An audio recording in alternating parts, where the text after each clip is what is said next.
right, good Thursday morning, everybody.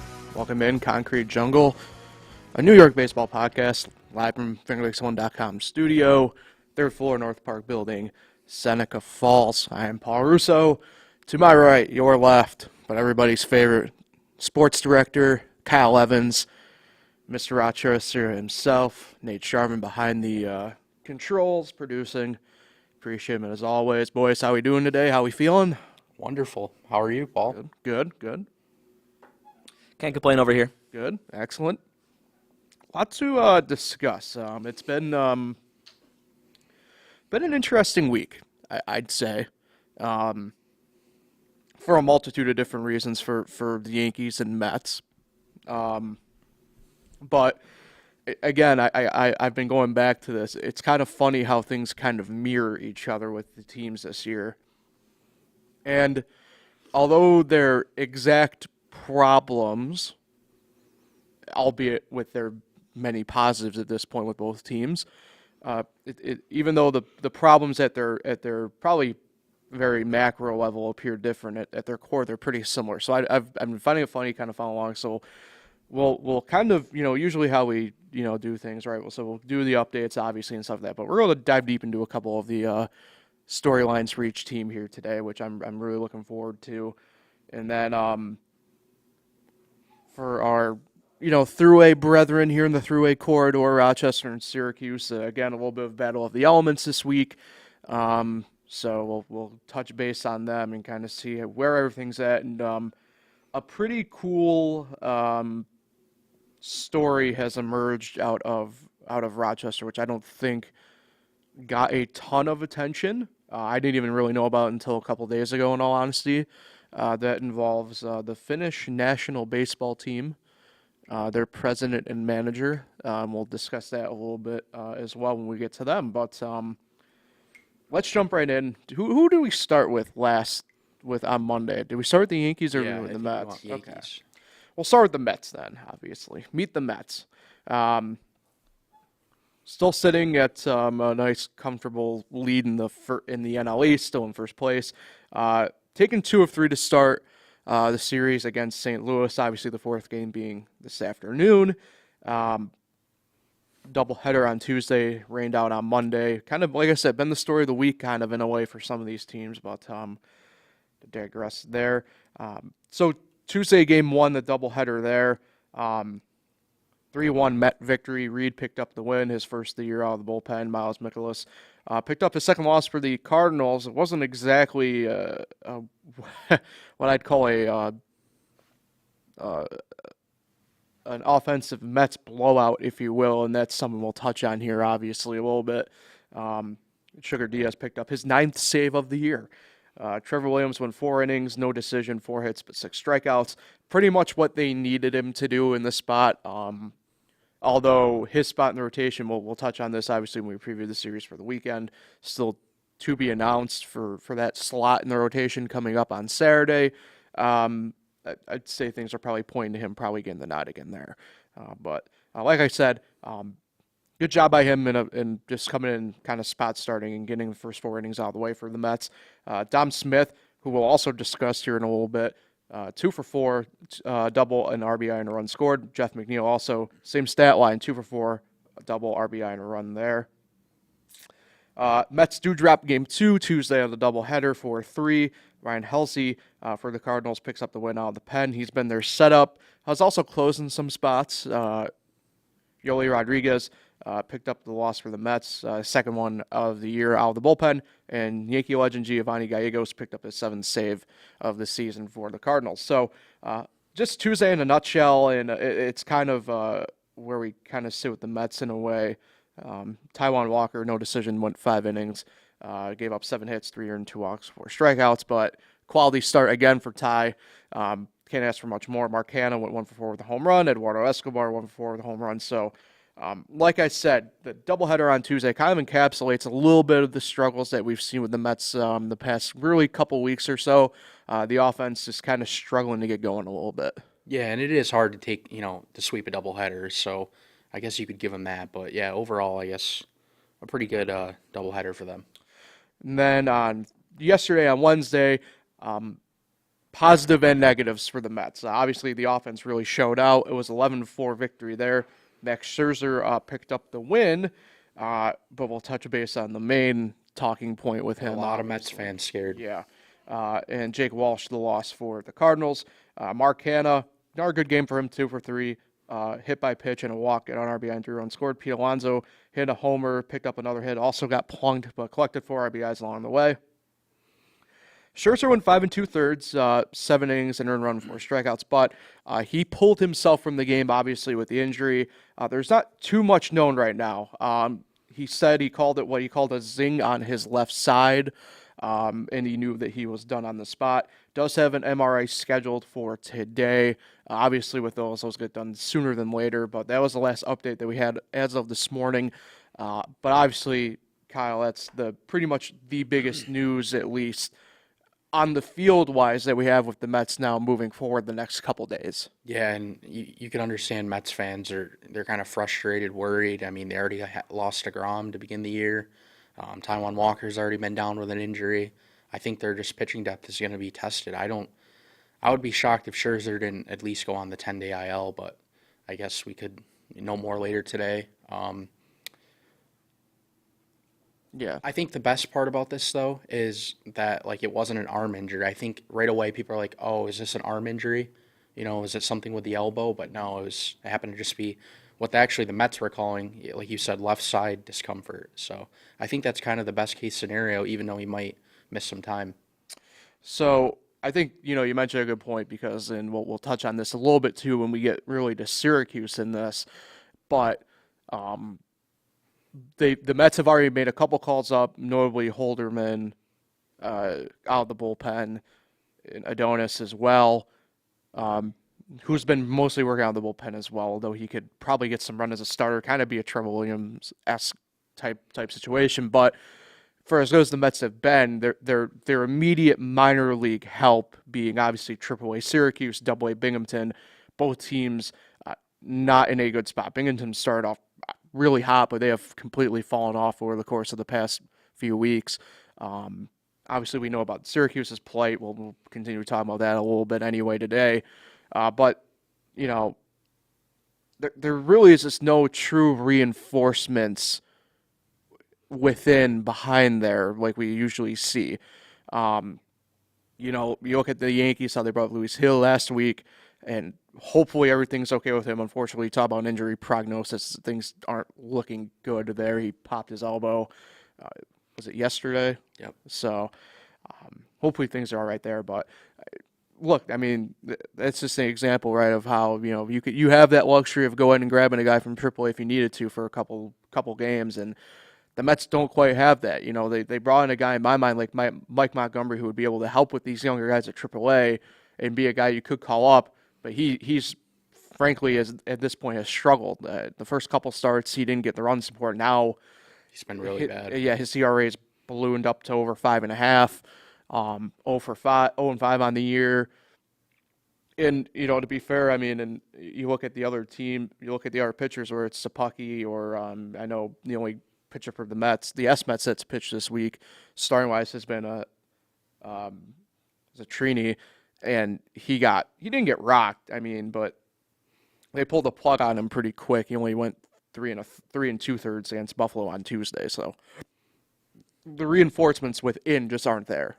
Yeah, they definitely have some interesting decisions to make, but who knows? Maybe Scherzer won't even miss time. I would be shocked. I mean, he literally pulled himself out of the game, so I think they'll at least have to have a starter for 1 or 2 times through the rotation to take his spot. So a couple of things to note. Obviously, we mentioned the offensive struggles of the Mets, and I feel like the highlight of that at the moment, unfortunately, has kind of been a guy like Francisco Lindor, who started off fairly good, fairly hot. We thought he turned a curve. I still think he turned a curve. I think this is maybe part of baseball as a whole at the moment. But you look at the lineup, they just aren't firing on all cylinders, kind of the way they were at the start of the year, in a way. But that's something that you mentioned really on Monday, Kyle, is the fact that, look, it's 162 games. Things like this are going to happen. That being said, you do kind of get a little bit worried because the Mets are more or less now that if you're playing the numbers game, the way they've played the past couple weeks, they'll lose today, but they're playing now slightly back above 500 baseball. for the time being. And look, they got off to such a hot start. They still have a 6-game lead over the Phillies in the National League East that you don't necessarily have to worry about that, obviously, as we're in mid-May going to late May. But there still has to be, to me, a little bit of a marginal concern here. The only reason being, like I said, you don't have any reinforcements within, and I'll touch on the other one here after I have your opinion, Kyle, about how kind of where you stand with this, because I feel like they may have to use one of their offensive pieces to go and get pitching possibly here. Yeah, like you said, just a great start. They're still in a really good position. That's what I was kind of mentioning with the Yankees a couple weeks ago. It's such a crazy start that, like, even if they kind of slump a little bit and drop, play 500 ball for a week or two, it's not the end of the world. And then even in the NL East, I mean, look at the teams in there. They're just, what is every one of them below 500, I believe? Yeah. Yeah, so like they have the Phillies aren't, I don't think, Okay. because it's a true 6-game lead. Okay. So they would be, the Phillies would be sitting at 19 and 17, Yeah, so or something like that. Anyway. still a really good spot. But yeah, as you said, I think they're gonna have to go out and get some pitching at the.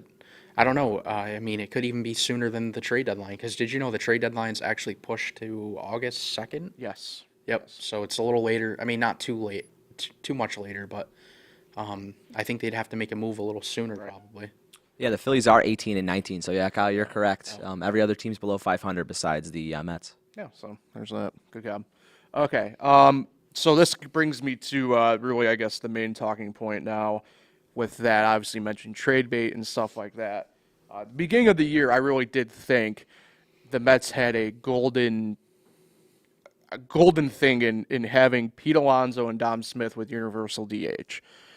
I still feel this way overall. I don't think it's a thing that you could exactly mess up, whether you have Pete Alonso play first base every day and Dom Smith DH, or vice versa, where Dom Smith's playing first every day and you have Pete Alonso DH.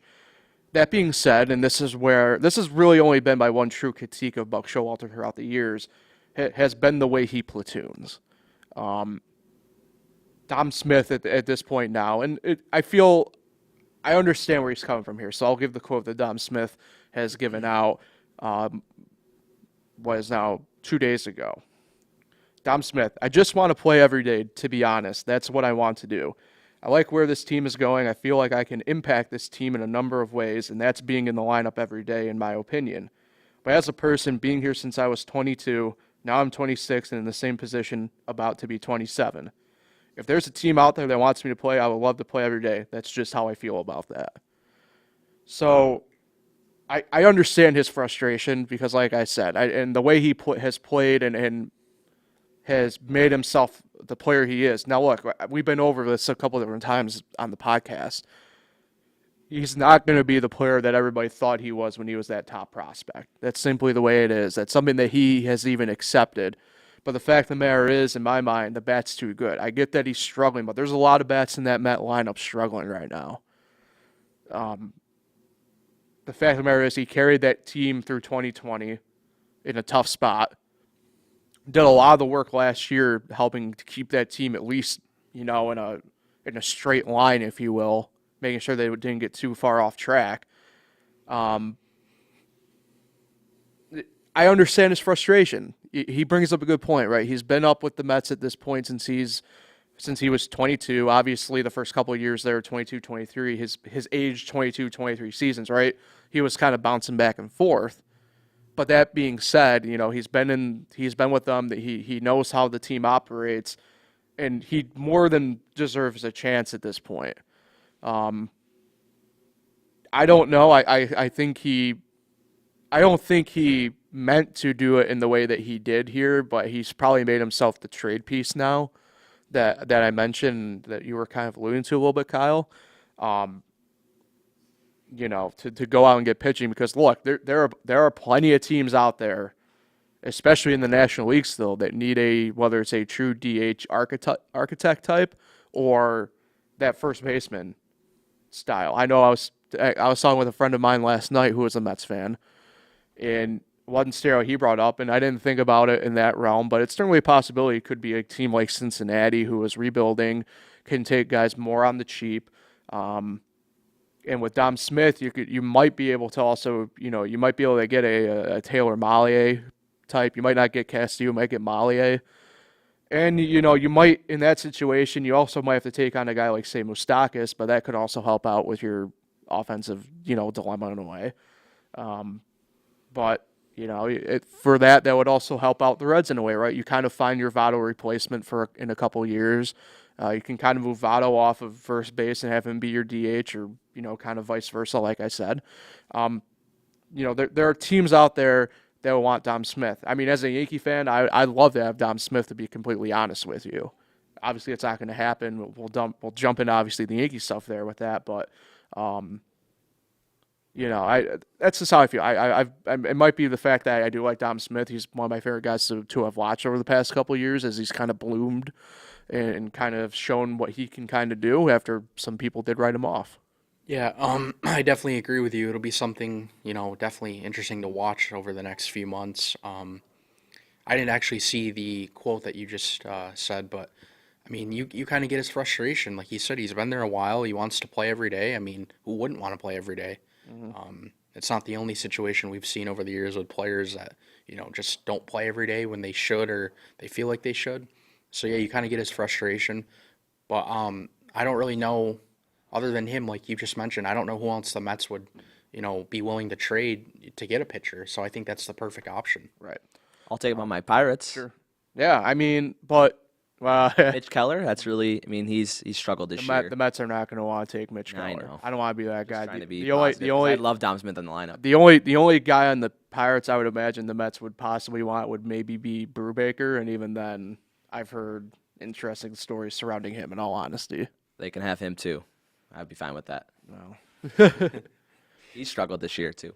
Well, yeah, I think The Pirates as struggle most in general. Pirates starting pitchers have this season. True. But they did win last night, so get some momentum going. Yeah. So I found the quote interesting because I didn't really know about it until last night, and I thought it brought up a good point because like I said, the Mets have been struggling offensively, and that's one of the things too when you platoon a guy. That's the one really knock on it is, should one of them be hot or one of them be cold. It might not matter because it's that particular matchup, which means they're in or out no matter what, full stop. It was just like the Luke Voit and Anthony Rizzo situation late last year. Right. Voit was constantly telling the media, that he deserves to play, he wants to play, and, they're not going to start him over the Gold Glove or Anthony Rizzo. So, yeah, and look, I mean, there are certain situations I'm not going to sit here and run away because to a degree, I do think there are some principles of platooning that are very true, and I do abide by them in my own personal situations. That being said, if a guy is just batting better, if the guy's with a hot hand right now, I mean, you got to ride with that. I mean, there's also a degree of that you have to take in consideration no matter what. And look, I mean, that's kind of been a thing that Buck struggled with in Baltimore. I mean, the prime example of that is, for whatever reason, him putting in Ubaldo Jimenez instead of Zach Britton. It's just in the bullpen, as an example, right? Or having Travis Snyder be your everyday right fielder, more or less, because, you're facing more lefties that week. Just dumb stuff like that. Either way. The Mets, one game left against St. Louis today. 1:10 start on SNY, Dakota Hudson, and Chris Bassett for the Mets. Before getaway, they're heading out west to face the Colorado Rockies. 3 games set out there. It's a West Coast swing for the Mets, so we'll be seeing some NL West action for them over the course of the next week. All games, at least positive for people out here, are not on pay per watch. Friday nights on SNY. Saturday and Sunday are both on WPIX. So find your local affiliates there, as we've always mentioned with that. Tomorrow night, 8:40 start. Cookie Carrasco goes for the Mets. He's won 3 on the year, or 3-1 on the year rather. He'll be going up against Herman Marquez. who was 1-3, a 6.16 ERA, and has not been a good start to the year for what Biden in Colorado was hoping to be their ace moving forward. Saturday, an 8-10 start. Technically TBA, I've slated Trevor Williams in there because this would be the spot where he has filled the past couple times through. So we'll call it Trevor Williams because, I mean, I don't know who you'd call it from the Syracuse Mets at this point besides maybe Peterson. But even then, who knows? Mets, I'm surprised I've not called them up. Kyle Evans, go ahead. So I just wanted to mention, I saw this on Twitter this morning. So the Mets are going to be flying to Colorado, obviously, after today's game. And today it's going to be a high of 88 in Colorado. Tomorrow for the game, 32. Saturday, 29. Look at the difference in that weather. Okay. It goes from the 80s to the 30s and the 20s in 3 days. That's just crazy. I just want to point that out real quick. And then, that's Colorado for you. So for Colorado on Saturday, it'll be a nice little bright spot. I think he's an interesting piece. He's kind of bounced around a little bit. But Austin Gomber, he's 2-3 on the year. Obviously, his stats say otherwise, but this was a guy who kind of at one point was written off to bullpens for a couple of different teams, whether it had been the Marlins or the Guardians or take your pick. But he's kind of found some stability in Colorado, which is the case also for their Sunday starter, who we'll touch on as well. Sunday, 3-10 start. Ty Walker going for the Mets against Chad Kuhl, 3-2 on the year, 3.86. Pirate legend Chad Kuhl. So, again, another guy who's found stability out in Colorado in a weird way. 3-2, 3.86 ERA there. Going against another manager who I do like in Bud Black. Old school guy, former catcher. I think that's why you kind of see some of these younger pitchers do really well with him. And temperature swings like that, even for the home team who kind of have that home field advantage, quote unquote, are always tough. Looks like some rain too. So Yeah, probably wet snow. I don't see a sweep for the Mets, but I'm guessing 2-1 they'll take the series. Yeah, That's my guess. Elevation's got to play a factor too, right? Well, that's obvious.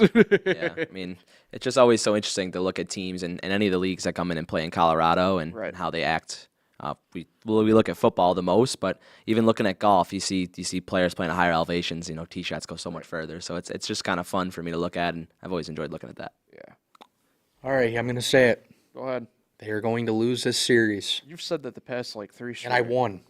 You've won once. No, I said a split for the Cardinals, and they're on their way to a split today. I don't know about that. So, yeah, we can go back and watch. I definitely said split. I said they're definitely not losing the series, but a split. So they're going to lose 2 out of 3. They're going to. All right, let's move over to the Yankees. We are already knee-deep in time almost, in a way. The Yankees still in first place, obviously, in the AL East. Their record at 28-9. Who would have thought? Not Looks me. so weird on paper. Not me. No other team has single-digit losses still, and it's been like that for a while. Yeah. Monday, nice little victory, 6-2. Severino picked up his third win on the year, 3-0 on the year. Everybody's favorite Kyle Bradish gets the loss for the Orioles. Severino went 6 innings, gave up a hit and 1 earned run, 7 strikeouts. Pretty much all the offense came pretty early in that game. That's kind of actually been the story for all the games so far for the Yankees against Baltimore. But Josh Donaldson, a nice game for him, 3 for 4, home run, a walk. Jose Trevino, first home run as a Yankee, but 2 for 4, 3 RBIs. Excellent job by him. It's interesting. Anytime I kind of feel we trend backwards a little bit or something like that and look back, part of me still thinks Trevino should probably be the everyday catcher for the Yankees at this point, or that de facto everyday catcher. I think him and Higgy are on pretty even plane at this point, but that's just kind of the way I view it. Yeah, Higashioka, though, is definitely due for like a hot stretch. I mean, we saw it the last couple of years. I mean, even with the power, it's just so odd that he hasn't been able to really do much. And Trevino is hitting 286 over his last 6 games, so I think he's starting to heat up a bit. Yep. On Tuesday, 5-4, it became a nail-biter, even though it really shouldn't have been, and we'll touch on that anyway. But Jameson Taillon picks up his 4th win on the year, 3.82 ERA, moves to 4-1, has been pretty much the most quiet Yankee pitcher somehow through all this. Maybe perhaps the most quiet Yankee, really good performances on the year have been out of Taillon. Dylan Tate picks up the loss out of the pen for Baltimore. Chapman, despite his best efforts, did pick up the save, his 9th of the year. Yeah, he's not my closer. Yeah, we'll touch on that, obviously, once we get through recapping last night's game. But Tyone went 5 innings, 6 hits, 3 earned, a walk, and 2 strikeouts. Michael King, a name that you've brought up a couple different times on the closer front, Kyle, went 3 innings out of the pen and 6 strikeouts. Aaron Judge, though, 4 for 5, a couple home runs, a double, 3 RBI, 2 runs. Big offensive day for the big guy. A day after Aaron Boone gives him the day off. Right. Said he was very pissed off about it, and it certainly showed. So also, we'll touch on the remaining portion of that as well after we recap last night's game. 3-2 victory. Garrett Cole picks up the win for the Yankees. Now moves to 4-0 on the year, much to the chagrin of Nate Sharman. Jordan Lyles picks up the loss for the Orioles. And Clay Holmes, Kyle Evans' save closer, picks up his 3rd save on the year. Garrett Cole, 7 innings, 6 hits, 2 earned, and 5 strikeouts. Gleyber Torres had a double and an RBI, and Donaldson picked up a couple hits and scored a run. I wish I had the cash register emote back here so we could do that for Aaron Judge, because that's got to be his eyes, because he is unbelievable this portion of the year, and he's pretty happy that he didn't sign a contract because Bet he's on had some himself. millions on it. Yeah. Yep.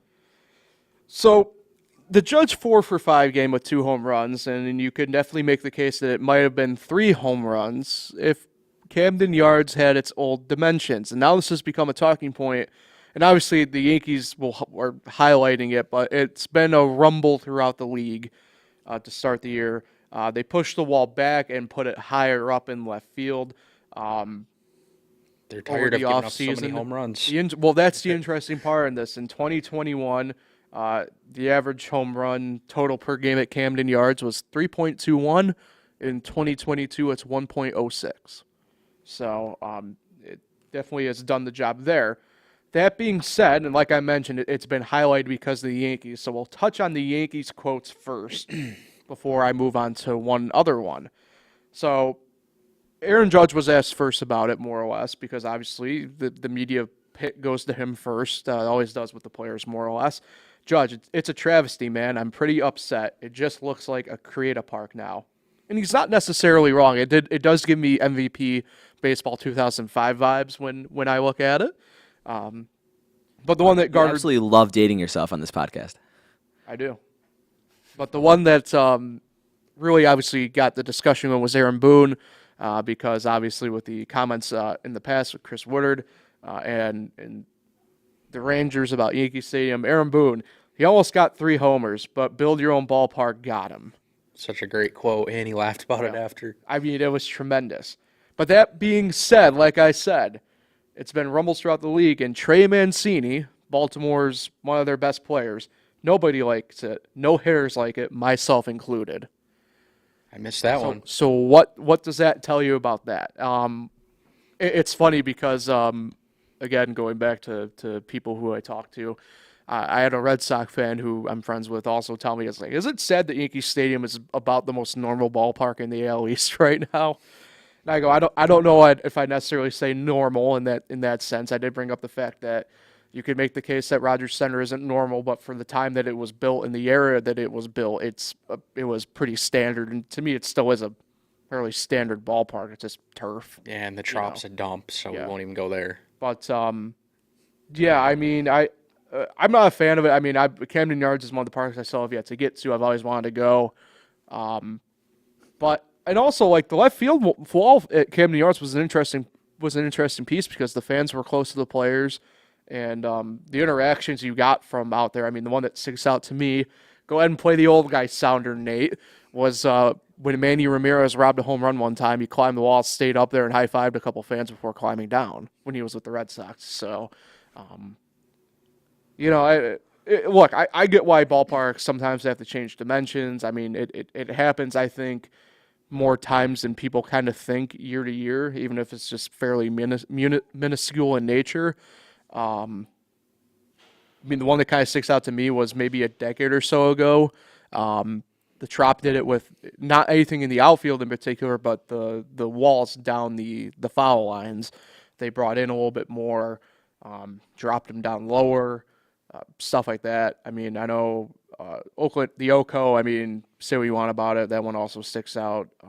T-Mobile Park in Seattle's done it now a couple different times. So just as an example, I think it's a little bit unjust calling it a create a park. Obviously, whenever a field and stadium does any dimensional changes or anything like that, there needs to be the 23-7 vote in order to have it approved, like anything, the owners, and then obviously on the union side of things as well, which I think that's 66% or something like that. But the players knew it was coming.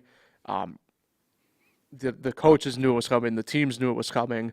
In that regard, I don't know if they have much leg of a stand on, but it's bad when even your hometown players are even talking out against it, as well as the biggest names in the league. I was actually pretty surprised with Judge's comments. He usually doesn't say that kind of stuff to the media, at least. Right. And so that was kind of interesting, especially because they won, and I mean, he had a hell of a night at the plate. So, yeah. But yeah. All right, let's move on to a couple struggling Yankees. We'll start with Chapman. I feel like we can kind of get through this one, admittedly, a little bit quicker than the other one. Initially, this year, I thought he started off really good. I thought the panic on him was a bit unjust in a way. But that being said, really more or less, he's now given up at least a run in each of his last 4 outings. Does have the blown save now, but he's leaving the slider up. He's starting to leave a lot of things hanging. It doesn't have a lot of movement on it anymore. He can't. And it's I don't know if it's so much age or usage. I don't know what's catching up to him at this point.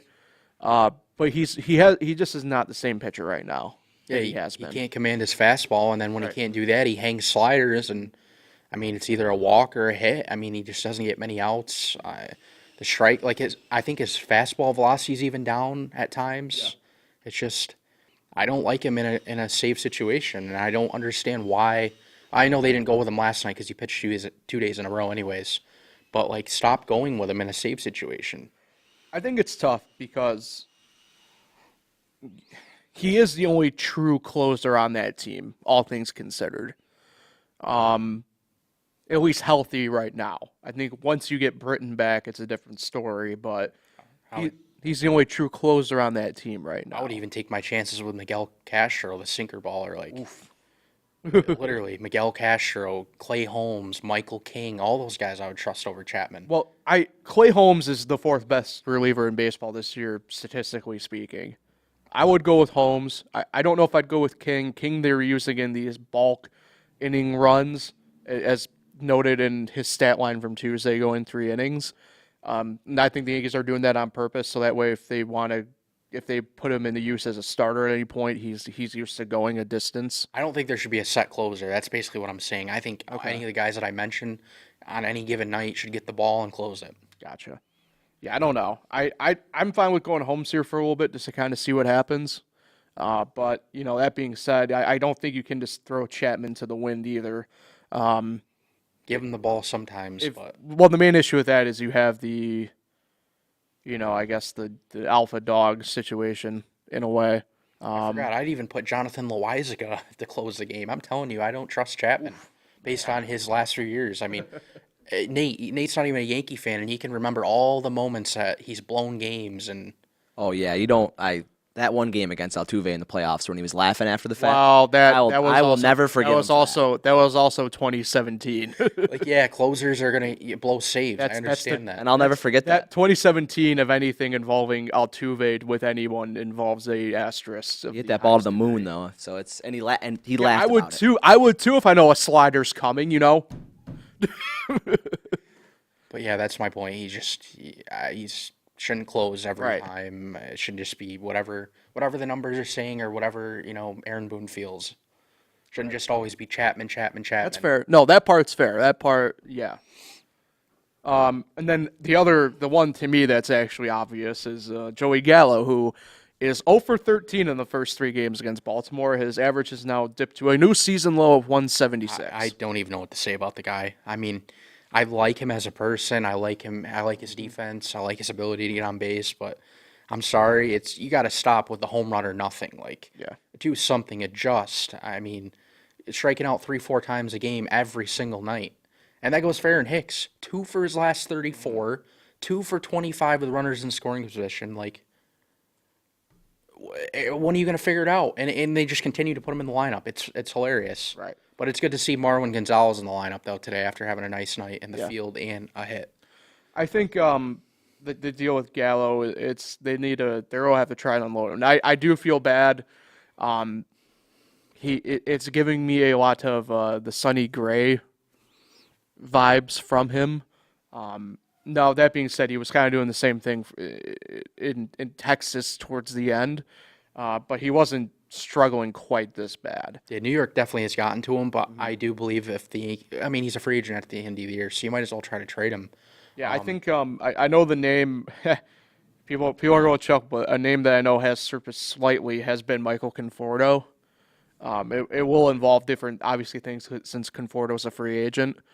But I wouldn't be opposed to having Conforto in pinstripes at this point, as opposed to Joey Gallo. And Yankee fans are going nuts over the Juan Soto rumors, Yeah, if I'm the Yankees, I would not expect to get Juan Soto. Yankee fans are, because I think they've already done their one-time deal in the Hal Cashman era with Stanton doing that. You know how much that would take for that kind of player that young with a lefty bat? Right. Yeah. Okay. Let's take a look at what's ahead for the Yankees here. Obviously today, 12:35 game, getaway game.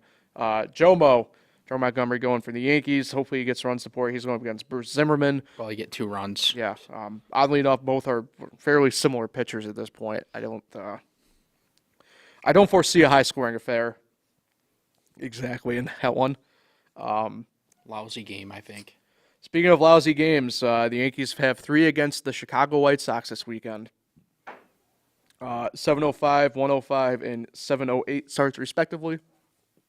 Kyle Evans, eat your heart out once more. Amazon Prime Video tomorrow night on Friday. Oh, I can't wait for that.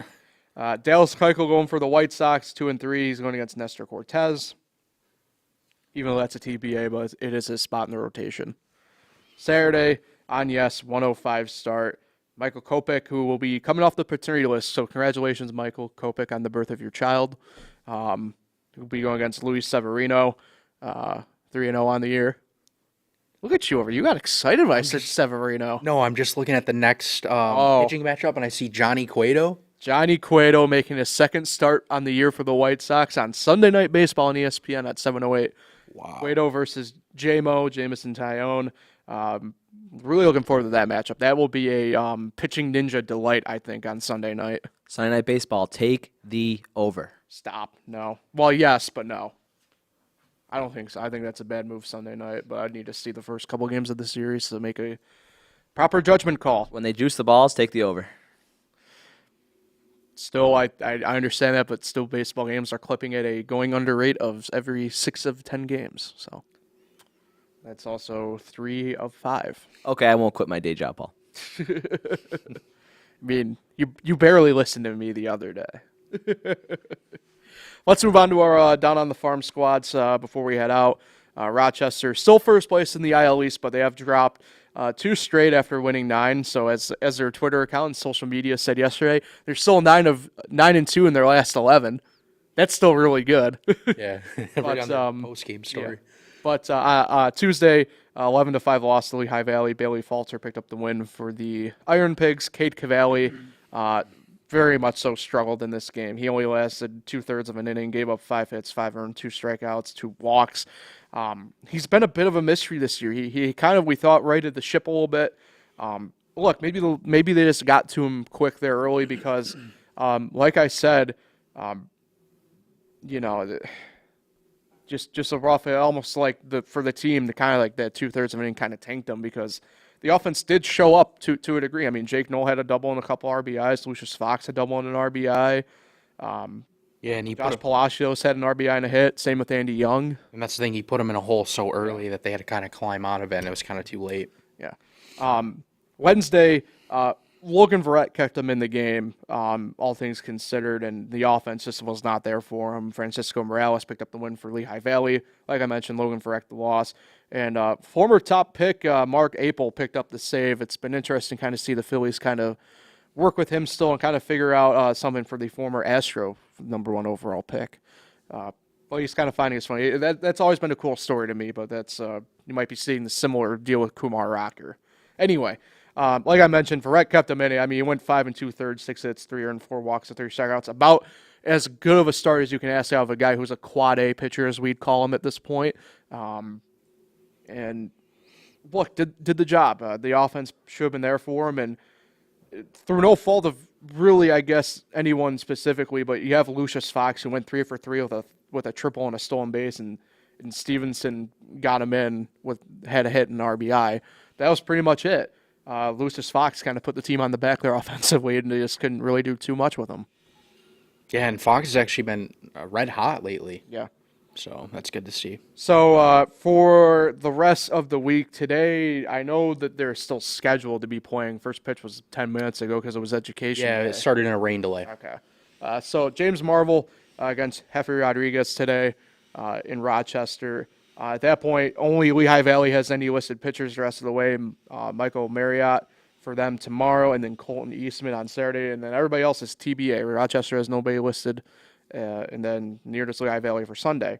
Interesting thing to note, though, about a couple weeks ago in Rochester, and this to me gives a lot of credit to the Silver family and the Rochester baseball community conglomerate as a whole.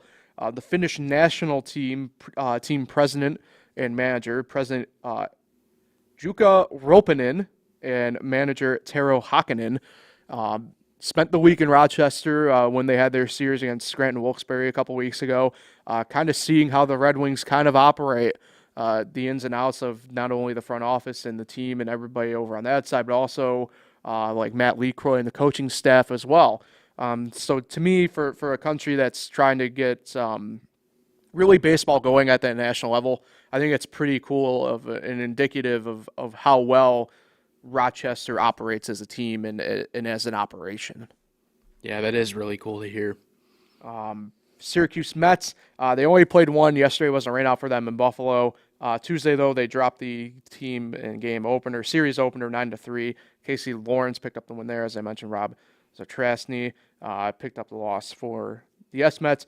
Nick Plummer had a 2-run home run. Travis Blinghorn picked up a couple doubles, and Mark Ventios picked up a double.